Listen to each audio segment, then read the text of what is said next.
That's actually precisely the point. However, Bernie Sanders had no problem going on Joe Rogan years ago when Joe Rogan endorsed him. I've been on Rogan's show 3 times. I've probably heard over 100 hours of it in the past decade.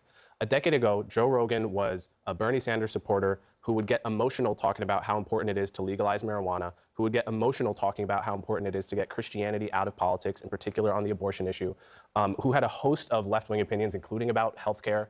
And liberals drove him away by calling him a racist, unearthing jokes he made, calling him a misogynist, really with no evidence. When you make racist calling him jokes a transphobe, about people of color, calling him, a people lot calling of you racist comedians is likely make going to jokes all the happen. time. Calling him transphobic because he didn't like seeing also didn't Fallon love the Fox vaccine thing, right? eating up. To our point earlier. That also used to be a left-wing opinion, to be against vaccines like 20 years ago. Again, so he actually hasn't shapeshifted very much to your point. The Democratic Party has shapeshifted and driven him away and alienated his followers. I think what he ended up seeing was an American political sphere that shifted, and he found ways. He's a lot smarter than people give him credit for. He found ways to walk into where those people were. Yes, he was a proud, ultra-leftist, and then he became a proud person on the right, largely because he saw shifting towards the right, and that's where his money and his audience could come from. He shifted because more of his listeners shifted, and that's where he drove it to. That's nothing more than consumerism at work. Which of his beliefs changed in the past 10 years? It's really hard to point out which of his beliefs. But can I zoom out from him? Because I think there is this, and I see you nodding as well, this kind of bigger question. Like, you have a Jon Stewart, right? You have Pod Save America. You have all kinds of even